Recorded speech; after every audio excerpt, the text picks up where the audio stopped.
I am Sylvie Barak, a somatic sex educator, sexological body worker, and stream practitioner with a background in neuroscience.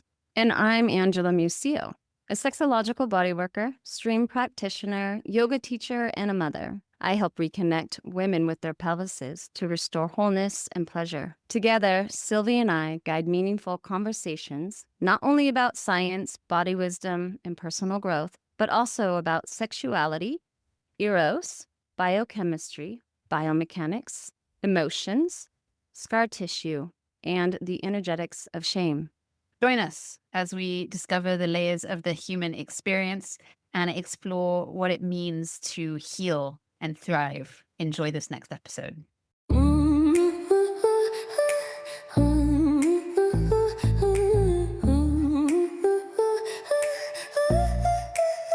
You know that pull, that spark inside. Your body speaks, don't let it hide. It's time to listen, time to feel, time to tap into the nerve to heal. Welcome to the Nerve to Heal. We are back this week with a really juicy topic. The connection between the nervous system and the anal sphincter. So we will be talking about unlocking relaxation from our nervous system, the anal sphincter, and the deep healing that comes from that. I am very excited. This is something that I practice on my own pretty frequently. I love anal work. It is profound and it really works for myself and for clients. And I think it's beneficial for everybody to begin to dabble in anal play. I think a lot of our listeners don't know that there's actually a fascinating link between the nervous system and the anal sphincter. We actually have two anal sphincters. There is the bottom one, and then there's one that is about half an inch inside that first one that is an involuntary sphincter. That means that you can't necessarily control it with the power of your mind, although some people can at a certain stage do that. But that one tends to reflect more the state of your nervous system. And if you are feeling anxious or you are feeling not relaxed, then that sphincter will not be relaxed. And the more you start to relax, the more that sphincter relaxes. And when it relaxes, it has a knock-on effect for the rest of our body and our nervous system. It is a deep topic. And that link between the nervous system and the anal sphincter is something that sexological body workers know very well and that we are very excited to share with you today. The internal anal sphincter is connected to the enteric nervous system, which is connected to your parasympathetic nervous system, the down regulator. So it's almost like a shoe-in for relaxation. It's a go-to to find relaxation. I think a lot of people are apprehensive, obviously, of touching themselves because there's so many associations of dirtiness and shame and it's taboo, or, you can't do that, just whatever beliefs you may have around it. But that's one of the beauties of anal work is you get to sit with those beliefs and actually feel into what happens for you when you just give yourself permission to grab some oil, grab some lube, and just touch your external anus. Yeah. Just touch it and just connect with it. I think people don't realize the actual trauma release and the benefits to their overall health that they would have if they spent a little more time even just focusing on the tension in their anus.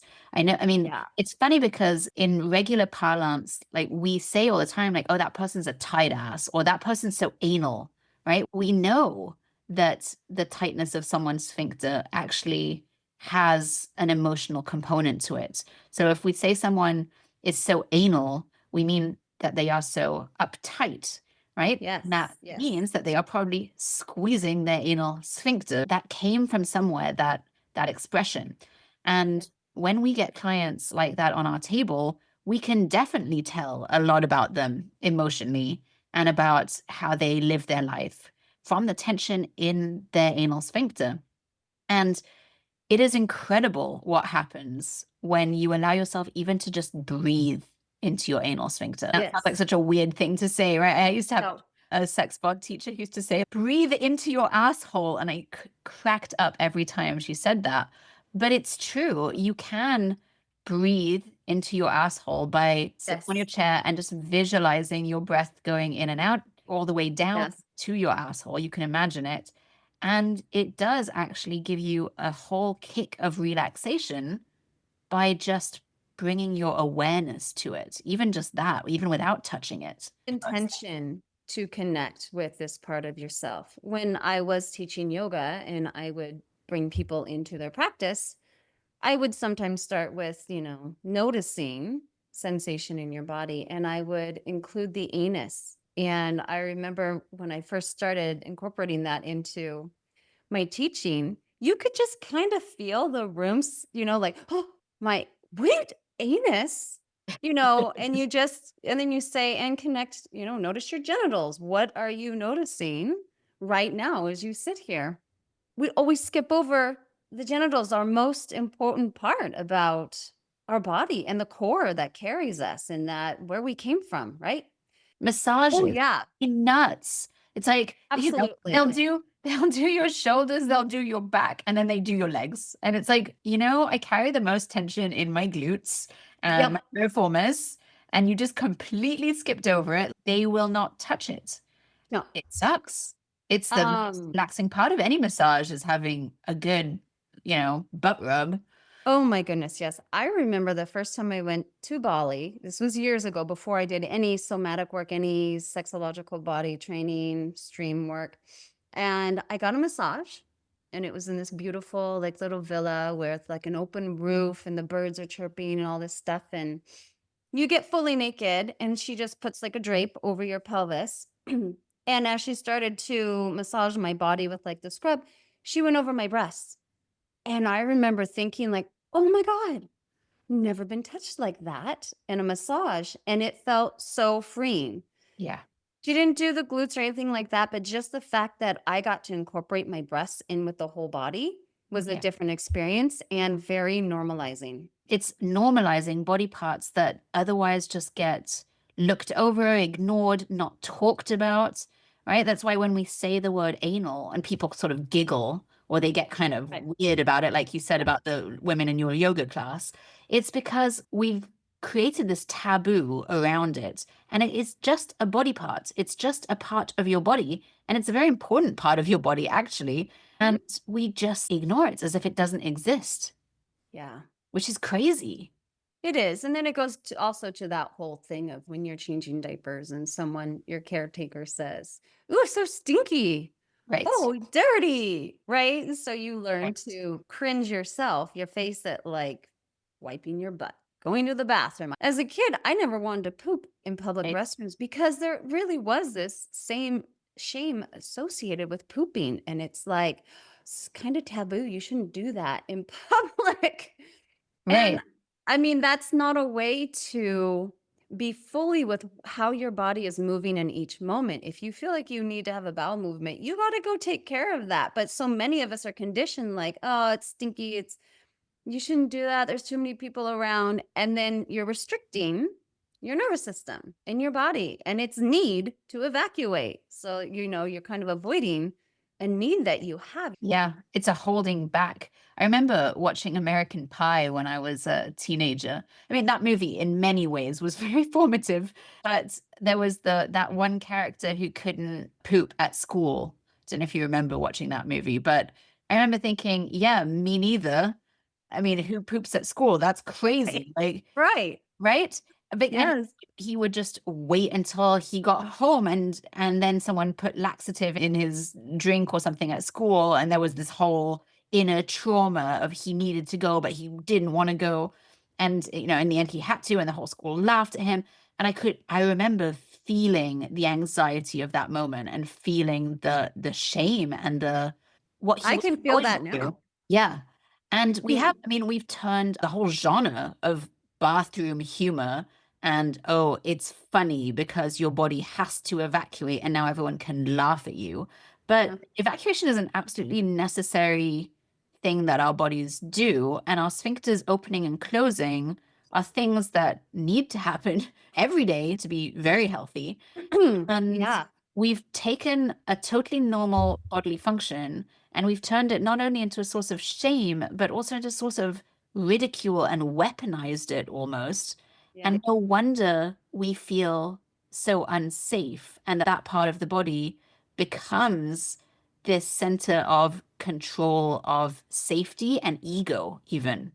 Oh, for sure. If Yeah. you also think about, I know for me, when I was birthing my children, the Mhm. first two, I would try to keep my anus shut and push at the same time. Because they tell you, oh, when you give birth, you're going Yeah. to poop on the table. That's what everyone says. Yeah. It's this thing that I'm sure every single woman who's pregnant has heard it. Yeah, I'm also going to be birthing a life, but okay, like Yes. focus on that, And Yeah. it's And when you are in that restrictive mode, you can't access your full pelvic floor. correct. And then you tear, So, which is worse. yes. And you make things so much more difficult trying to push a baby out and keep your anus shut. It's like ridiculous. When you actually go into being seen, and let's say you are in labor, having a child, or even just being seen by your partner sexually, you want to connect with your anus Yeah, and your vulva, your pelvic floor muscles. You want to be able to feel all of that. And that just includes acknowledging the anus absolutely. and allowing it to be seen as it moves, as it functions, as it holds, as it releases. Yeah. When we talk about the primacy of our autonomic nervous system and knowing what state are we in? Am I in an upregulated, feeling under threat type of state right now? So, knowing like, oh, am I mostly in my head? Am I clenching my muscles? Am I in a worry mode? Which we cycle through these different states of relaxation, upregulation all day, but a lot of us can get stuck in this upregulated that feels like a norm for us. And when we are in that operating, your body thinks you're under threat, and it's a low level under threat. Your digestion, your constipation will become apparent that you're not moving anything because you're in this upregulated state. So when we were thinking about this podcast, it was like, you know what? So many people are constipated. Yeah. And, like what is the norm for pooping? Well, it should be after every meal. In an ideal, I'm going to air quote that, in a very ideal way of living, it would be pooping after every meal. I'm happy if I go once a day. Once a day is a pretty good goal. It's great. If you Yeah. get a full movement and you feel complete with that, that is awesome. But some other people's norm could be once every 4 days. So Yeah. that's a That's an huge unsafe person right there. it says a lot about what's going on for them on an everyday evaluation of life. What is their ANS saying? If you're not moving your poop, your bowels, at least once a day, you're stuck. There's some stagnation. And that's not just, the biochemical or a biomechanical thing. It really is so much so with your autonomic nervous system. And it makes sense because if you look at it from an animal perspective, right? We're all animals and Yeah.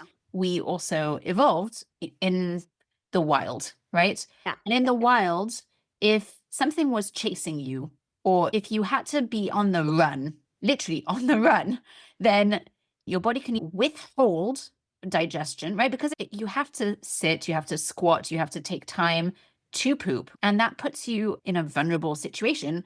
A tiger could eat you. Yes. You could get attacked by something else. So your body is not going to allow that release if it doesn't feel safe. Yeah. And so it will either withhold or you'll get diarrhea. You get the runs because then it's like evacuate everything and just run, basically. Yeah. So those are the two states of an unsafe nervous system. Is And either it withholds or it completely just lets go. Yeah. And in both of those states, you are not okay. And that's something to pay attention to. So if you have the runs, and a lot of people get the runs if they're very nervous, right? Oh, Before a big speech, before a big event, they'll get the runs. And again, we've put that into movies and humor like it's funny, right? But right. it's not funny. It's just an autonomic nervous system response to feeling out of control. Yeah. And again, constipation. We laughed about it, didn't we, when we were on our stream training, because Yeah. the first couple of days of that training, nobody poops. Everyone No. is this, right? Because it's new people and they're going to be touching your body and they're going to be putting fingers inside you. And I think Well, first couple of days, everyone is kind of assessing the situation and who is safe in the room and who they want to buddy up with. And nobody yeah. poops for those first 2 days. And Yes, and you're yeah, a bit dysregulated because you're in a new environment, not just in the classroom, but now you're staying in an Airbnb or a hotel. And I remember when I got in, I hated my hotel, hated it. And I went into a state of panic and freeze. I mean, I yep, think I was crying in my hotel room and I was in a state of threat, right? yeah, So I was not pooping. And I did. I went, was like, I need to have an enema. I want to be able to evacuate. So it's finding that safety. And how do you locate that within your body? What do you need to do to bring yourself that source of reliance, ease, something you can connect to that helps you feel more open and just a little bit more rooted. yeah. And I think it's also interesting because a lot of people complain about how long their partners spend in the bathroom, mostly men, right? Let's be real. Mm. Men can spend an eternity in the bathroom. On And the toilet. yeah, there's a lot of humor about it out there of, oh, my husband locks himself in the bathroom for like an hour and no one can use it and whatever. But there is this sort of sense of you need spaciousness around that. There needs to be a time where you feel like you have time and no one is rushing you and no one is pressuring you. Not everyone is in a calm enough state where they can just go to the toilet and go. Right. Yeah, I'm very dependent on routine. Mhm. So I need slow mornings and I Yeah. need 45 minutes to an hour to myself, uninterrupted waking up, drinking my water in the morning. Then I have a cup of whatever. And it's that ritual of coming into my morning, coming into the day, intention setting. And then at some point, usually about 45 minutes to an hour, I'm like, okay, I feel relaxed. I can go to the bathroom now. Yeah. And so I'm also setting a routine, Hmm. same time every day without forcing, right? We want to be able to just open without trying to force poop out. You shouldn't have to push hard. You don't want to encourage Right. hemorrhoids or, unnecessary bearing down of your Or pelvic abdominal floor. pressure. It Yeah, can cause exactly. incredible abdominal pressure. You can give yourself diastasis by pushing too hard. You just need to be able to sit and relax. 15 minutes you should sit there at the same time every morning just to start to train your bowels, but it will start to come in as a regular thing if you allow that space and time Hmm. to train your body to do that. Definitely. And it's a good meditation, right? It's a good way to train your parasympathetic response to kick in, to Exactly. face things like shame and time pressure and what's coming up for you, what anxiety is coming up for you by taking 15 minutes to yourself to attend to a perfectly normal bodily function. And, notice the impact of all of that tensing and holding in your body. I think it's important. I also think not bringing your phone in the bathroom is a good way to connect with yourself. There's a difference in connecting on social media or emails while you're sitting on the toilet because you're not in your body. That's true. You are pulled forward into this device and you're not really connected to your body. I 100% agree. And also, I'm one of those people who would stress out if I left my phone outside the bathroom. I'd be like, oh my God, what do I do now for the next 5 minutes? What do I oh my God, I sit here and feel my feet on my squatty potty and I look at the walls and I'm bored out of my mind. I just told people who are listening to meditate while they're in the bathroom and then just totally outed myself as a person who would never do that. Hypocrisy, folks. Yeah. Well, also, I guess just knowing yourself and what works for you, right? So For me, staying off my devices is I'm a way more present person. I get sucked in and it's harder for me. So I have to really focus on detaching from wanting to be near my device as a distraction and an entertainment. But other people don't have an issue with it and it works for them. So, you just need to know yourself and what works for you. Yeah. I mean, in general, this year, I would like to stay off my phone quite a lot more. So maybe I will implement that suggestion. And yeah, Right? Like, okay, I'll do it one time for 5 minutes. yeah. I was just thinking when I took that trip to Bali, we stopped in, I want to say it was China. And when I went to go use the bathroom, they're on the floor. It's all level with the floor. The hole in the ground. Yes. Well, And I thought, oh my God, how am I going to do this? What about my pants or my skirt? How do I take it off or what? And as I squatted there, I realized how much I love that. And I thought this makes so much more sense to go to the bathroom like this because number one, you're bending your knees, you're connecting with your ascending and descending colon. You're helping to move all of that around. mhm. And you're also helping stabilize your pelvic floor. So when we squat, we're engaging the whole pelvic floor and our legs. And we're not relying on high toilets Right. to support us. Like I can see if we were to squat every day to go to the bathroom, do you know how much healthier we would be 100%. as we got older? I think that would be amazing. We'd stabilize a lot more. I mean, they have squatty potties. First of all, any Yeah. pelvic therapist I know has a squatty potty in their I home. have a squatty potty. Absolutely. It's like I don't understand when I go into someone's bathroom and they don't have that. I don't know how they go to the bathroom. I don't know Like- either. But at the same time, I do have pretty nightmarish memories of traveling in Morocco and those holes that I could see and smell and flies and I think that bothered me and made me clench up quite a bit more. So I'm not sure. Oh, I think if I had my own personal hole and it was no one else's hole, I'd probably feel better. these flushed, the ones that I had. As in Round. Morocco, we were in very shitty hostels.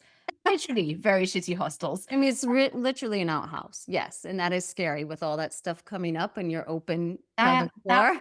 But Yeah. from a biomechanical perspective, it is definitely the healthier way to go. Yeah. Definitely. Also, a great thing if you can do it is to have you ever gone into like a preschool room and they have those tiny toilets? Yes. Put those in your home. They're They are. amazing. Uh-huh. Amazing. It's just easier to sit on and get that big squat. I had a friend who special ordered a toilet and put it in his home. And when I walked into his bathroom, I was so elated. Like, oh my God, you have a child toilet in your bathroom. This is the best thing ever. It's really interesting actually, because I'm just reflecting on it now and having small children and getting them to use a huge toilet is such a pain. Even now, we still, I mean, my kids are 9 and 7 and we still have to have like a sort of a ladder step up to the toilet and like a padded seat so that they can actually sit on it without falling into the toilet. Yeah. Because toilets are huge. Why Yeah. are we in such massive toilets? You're right. Like that doesn't make any sense.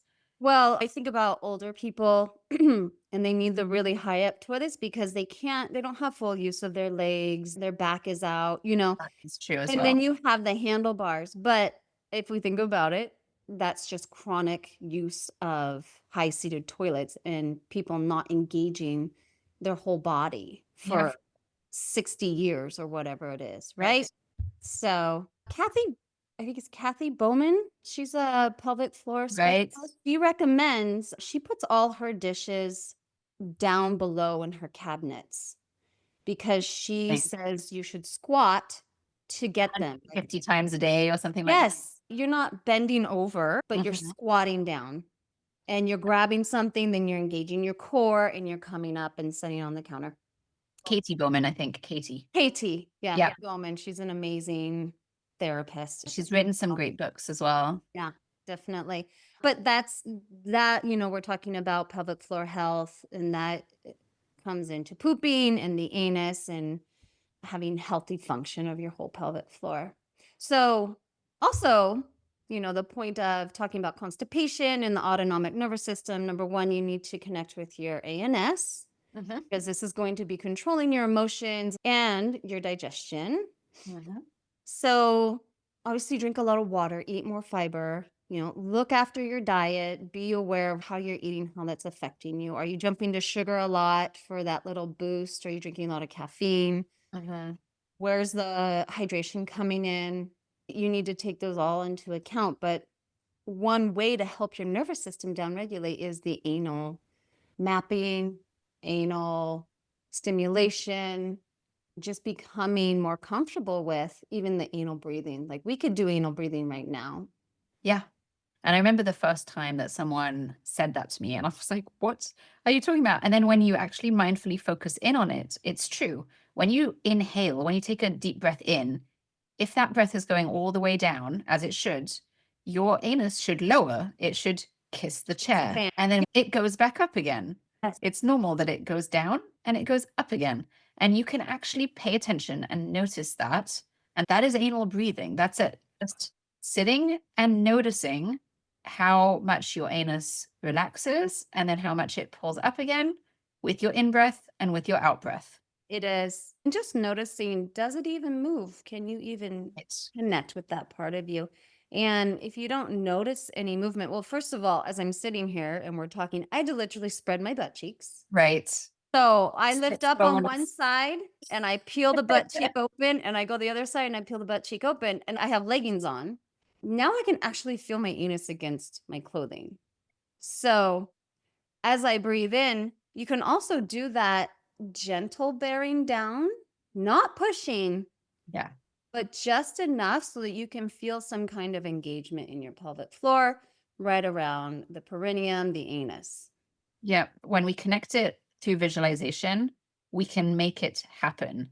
That Yeah. is the best way to get things to work in your body is to first visualize it and then do it. It's how professional sports coaches get people to Yes. shoot three-pointers and stuff. They visualize it first and then they do it. But, we're talking about a lot of digestion stuff, and that is important. And it's definitely part of the chronic dysregulation that we see with people who come in with those kinds of difficulties. But there's also a lot of pleasure to be had Mm. from the anus. And Oh you my. alluded to that in the beginning as well. Yes. Tell me a little bit about your experience with pleasure and the anus, and also what people can experience or expect from coming to a sexological body worker and a stream practitioner for anal work. So I only began touching my own anus when I got trained in sexological bodywork. And that was really with just a mindful masturbation practice of just touch your anus. Mhm, And then I would begin doing like inserting my pinky mhm. inside my anus, quarter of an inch in the shower every day. I would say, and it never really felt like, oh, that's great. I really like that. It was not like that. It was very foreign and like awkward. Um, Mhm. and I really had expectations of, oh, all this pleasure and it'll feel so great. And I had fantasies about anal sex and all this, but yet I wasn't fully connected with my anus. So when I was initially making contact with my anus, it felt like hard. It didn't have a lot of pleasure sensations for me. But after getting a anal massage, you learn that the sphincter only opens when you feel safe. And Right. there's no forcing a finger in or any penetration before the sphincter's ready. So that inquires and requires a lot of time. It's slow touches, there's no expectation, and it's curiosity. And you can start with fingers and a lot of lube. Coconut oil's great. You could use silicone lube too. That are also specific for anal work that really last a long time. You Yeah, probably don't want to be using something water-based because it gets absorbed really quickly. no fun. And yeah, it wears off so fast, but something that Definitely. lasts a little longer would be great. Yeah. So I would just start playing with like a finger now and then. And then I ventured out into butt plugs. And Mm. so just like a small one, like a beginner's one, and taking my time and slowly putting it in. I actually found that I forced it a lot, which said a lot about my own attitude, I think, towards sex and towards pleasure was like, just get it done. Just do it. Right. Tick the box. Yeah, like just get it in there and just do it. It'll be great. But it wasn't because I was forcing it. So it really took some time to just slow down and be with how my body was unfolding in that time.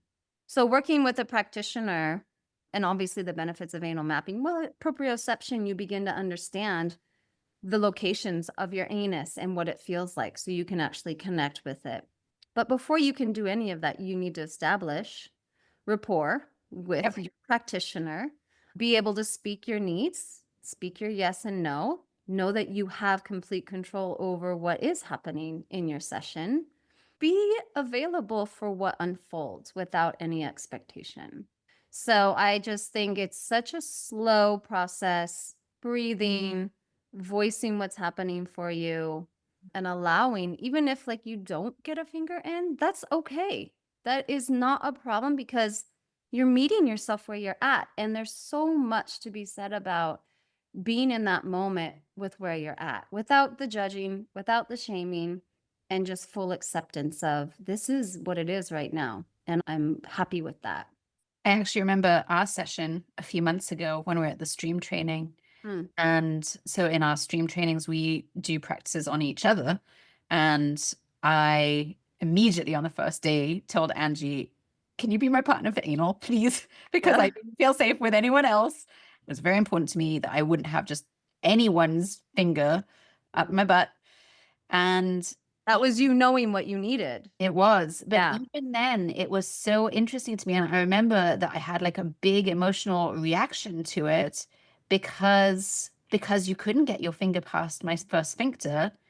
And I kept thinking, God damn it!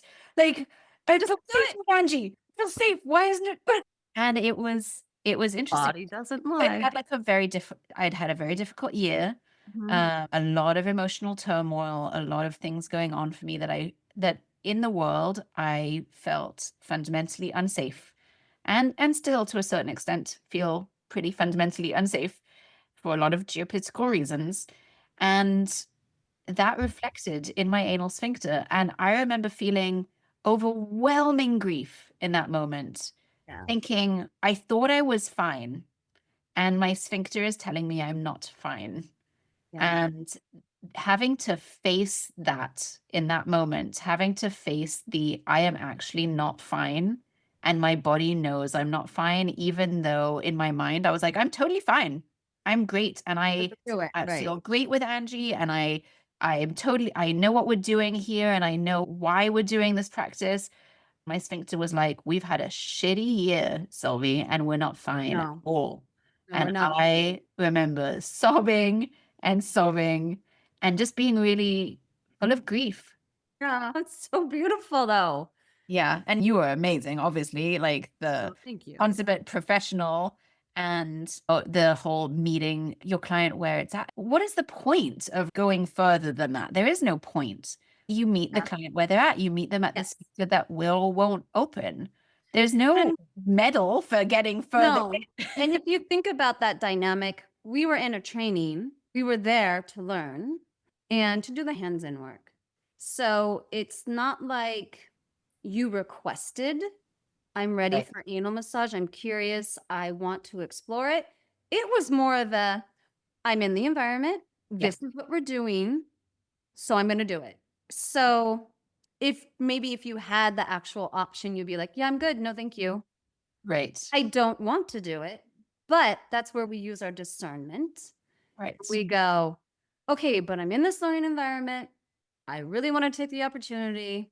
I'm willing to roll with it. Yeah, I'm a yes to this. Mm-hmm. But your body was like, I'm a no. And that's Yeah. okay. Yeah. Your body knows. It's the subconscious. It holds all of that wisdom and knowing, the innate knowing of what it needs. So if you were to invite, you were like, I'm really curious about anal massage today. I'm curious about what that touch might feel like. I've been thinking about a lot lately, and I would really like to experience what some anal mapping is or anal massage is. And so your body has that movement towards something. and a longing of yeah, I want to do that thing. So when you go into the session, it's a different experience. Yeah. And when you're a yes to something, we still work with what is unfolding in that moment. And that could take quite a while, or it might not go anywhere either. I also recommend that if people want to try it by themselves, there's a really good trick is to stand in the shower or somewhere and angle your feet together. Like if your feet are parallel, turn your big toes in to face each other. That will really help in terms of being able to take your own finger and explore Mm. inside. Is that because you're widening the sit bones? I'm not entirely sure, but it definitely does help to relax certain muscles there that do allow easier access. And I saw it's that. not like you're going to get past your involuntary sphincter that way. It's just that it makes it a little bit easier. And if you are relaxed, then it will happen. And again, don't just go on in there. It is slow. Spend some time on the first sphincter and notice it. And then notice the second sphincter and hold there and then notice if that sphincter is open or closed. And what's also interesting to me when I do anal work with clients as well is that that sphincter moves and it pulses. And there are times, like even if my client is incredibly open and relaxed, there are moments where it will sort of spasm and hug my finger. And I'm like, oh, hello. But there are also times where during an anal massage or something, if a client starts to get agitated, that sphincter will lock down and will push you out. That is what those muscles do. And in that case, that is a very clear sign from that person's body saying, we're done. That part is done. And even if the client is like, we'll just keep trying, whatever. No, you listen to that sphincter because it will tell you. You're not telling it anything, it's telling you when it's done. I was just thinking about another client who was chronically anxiety. And I mentioned, and we've been seeing each other for like 5 or 6 sessions. And I said, well, we could do anal mapping. And he had some resistance to it because there was a lot of shame involved with it. And when we actually did it, his body opened up Yeah. like crazy, pulled my finger in, and he found a lot of pleasure. And so from that anal massage, his anxiety went down tremendously. It's not the root of anxiety, but it is helping your nervous system to get to know a calmer state. Mhm. When you can reach those states more frequently, like anal play, anal massage, then that is a wonderful thing to connect with and allow your body to ease into peace and more serenity and ease versus being in that chronically upregulated state. Yeah.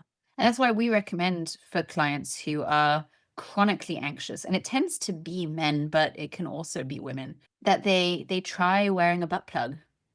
Try it for half an hour, try it for 15 minutes, test it out. And then the longer you can go with it, it's an interesting neurological trick as well. But they say when you're incredibly unhappy, if you force yourself to smile, like Yes. really, really like force yourself to smile in front of a mirror, even for 10 minutes, you will actually feel yourself getting happier because those muscles in your face that are stretching tell your brain, I am happy. And your brain thinks, wait, are we? Okay. And it Yeah. gets with the program. This is Yeah. the same thing with your anus. The more you're stretching that inner sphincter, that involuntary sphincter, the more that that sphincter is relaxed or opened around an object, the more your enteric nervous system is going to say, we're pretty relaxed, right? We're relaxed. We're relaxed. Everything's safe. We're fine.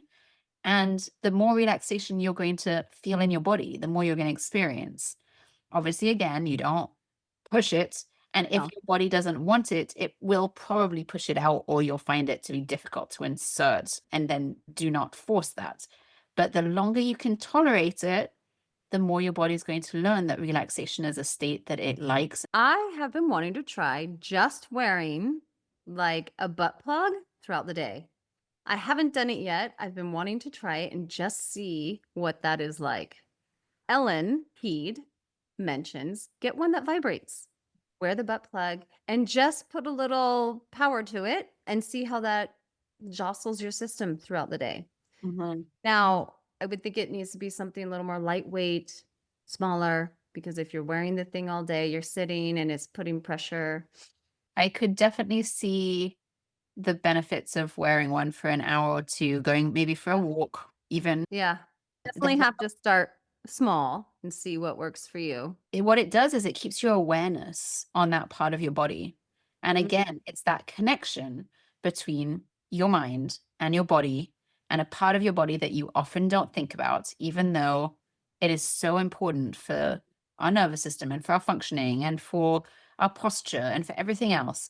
And it's just bringing awareness back to it for that hour, which makes it easier to bring awareness to it in other parts of the day as well. Yeah, I think there's a lot of value to that. absolutely. That's a beautiful correlation.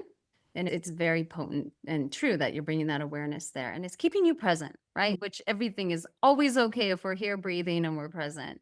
If there is concern about, like dirtiness or anything like that and feces, you could do it in the bathtub with a butt plug. Yep. Or in And the shower.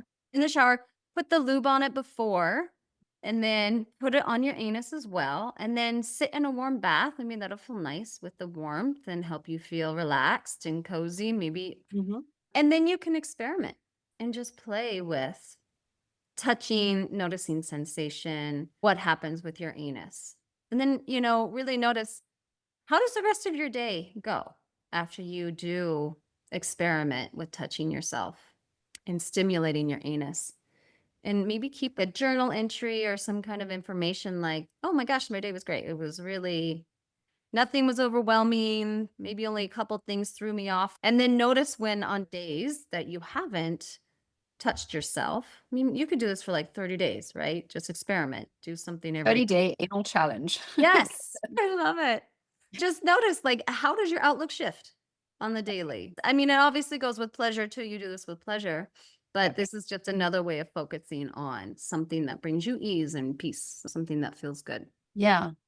And people get so overwhelmed by the idea of a butt plug, but there are very small ones. You obviously have to have like a flared base because, as Angie mentioned, sometimes things get sucked into an anus. Sometimes we have an experience where an anus will actively push things out, but sometimes, as sexological body workers, we have the experience of actively having our fingers dragged in. That is also something that happens. I had a client once who used to tell me that she had a very greedy anus.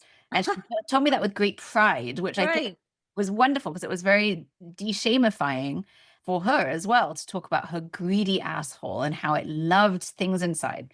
And that was really nice because most people don't have that joyful relationship with their anus. Mm. It was true. If you just would press like a little bit on the outside of her asshole, it would just suck you in straight away, which was a super cool and weird experience. It kind of felt very alien. Operating on its own It intelligence. had a life of its own, and it does have a life. It's smooth muscle tissue, right? So smooth muscle tissue literally has a mind of its own. Yes. The enteric nervous system, that is what it does. Just like our whole digestive system is smooth muscle tissue, you do not control your digestion. It does it on its own. It squeezes that food through and eventually turns it into feces and pushes it out. You are not doing that actively with your mind. Your body is doing that. Smooth muscle tissue is doing that. And smooth muscle tissue is part of your anal buildup. So with that smooth muscle and that down regulation, you will poop more. And you will feel more joy in your life, most probably. Yeah. But again, it doesn't have to be about the size of a butt plug. It's just about seeing where you're at and following that.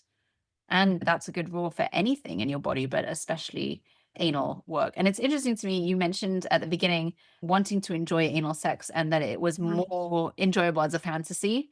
I think that's true for a lot of people. I've also had a lot of clients come in and say, I fantasize a lot about anal, but I don't like it in real life. It doesn't feel good.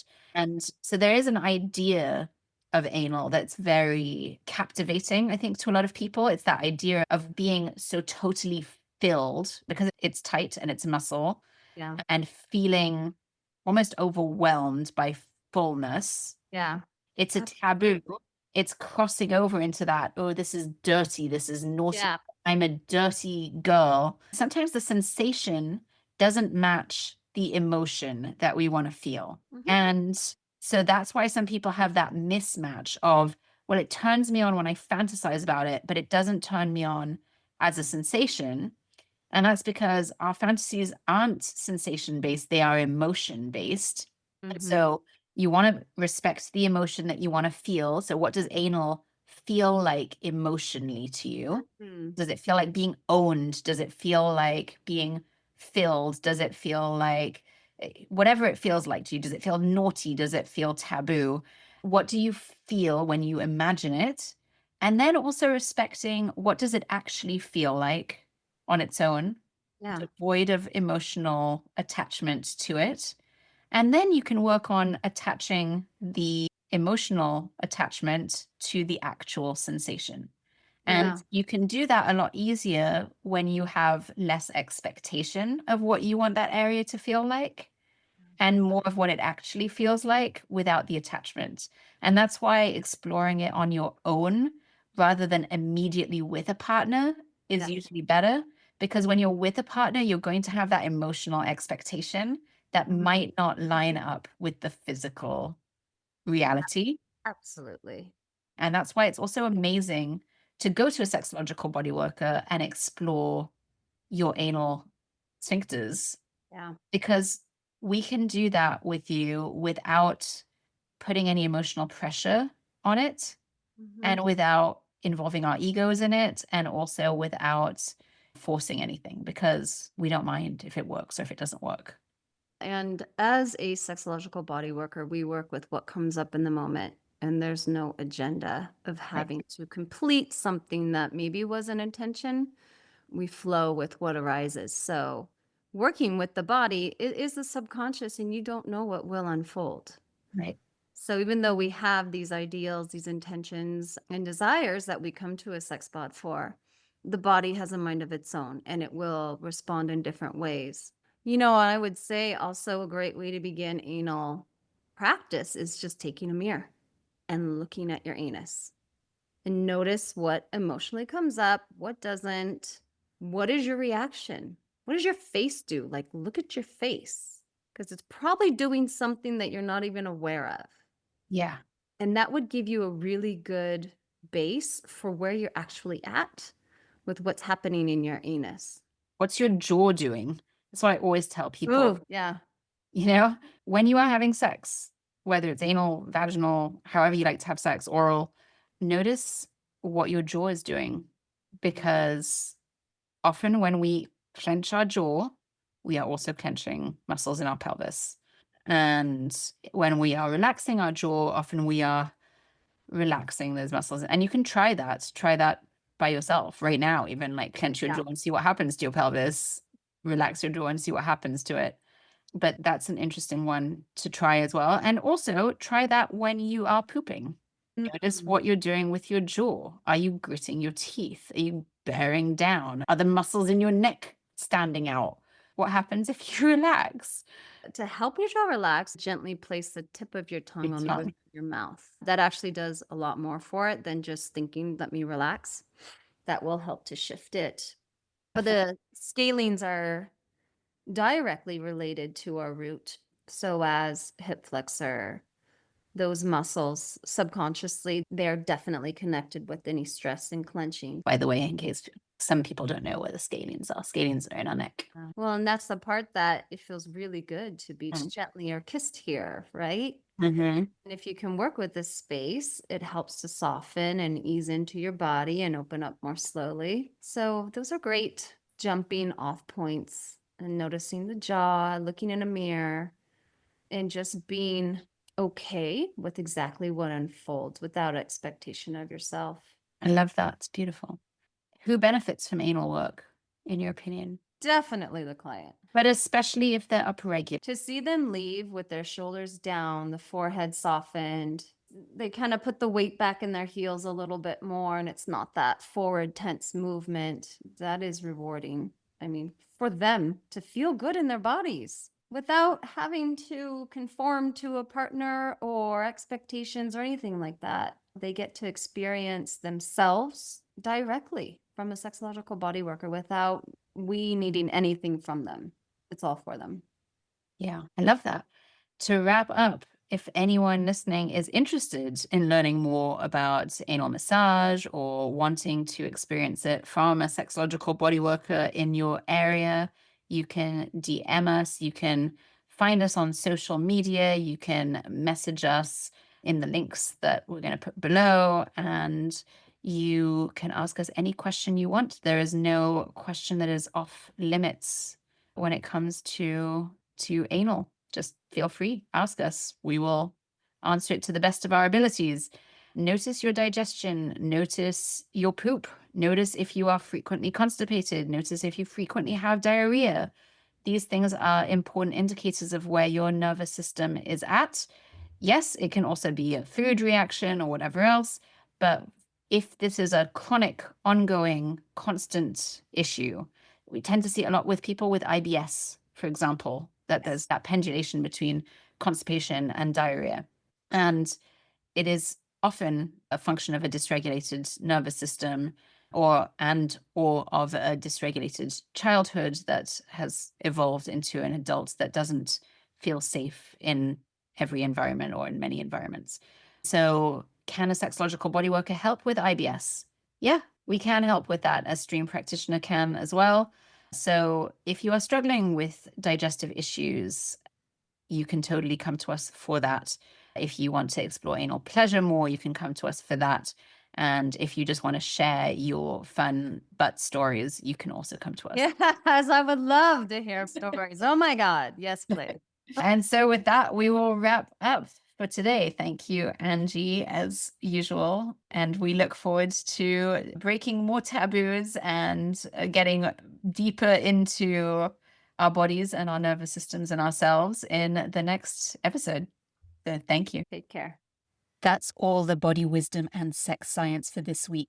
We talked about anal nerves, sphincter softening, pleasure mapping, and the very real power of giving your ass a bit of attention.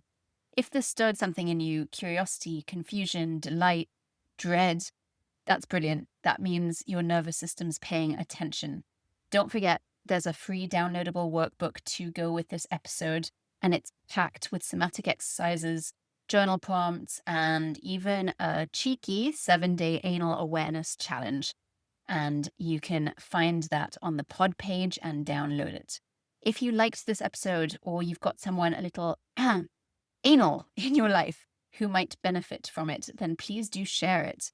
You might just change their life, or at least help them poop better. And now, as always, don't forget to keep questioning your conditioning. Touch your thighs, take deep sighs, and remember, pleasure is healing. And if all else fails, just lie on the floor and make weird noises. Trust me, it works surprisingly well. Thanks for having the nerve to heal.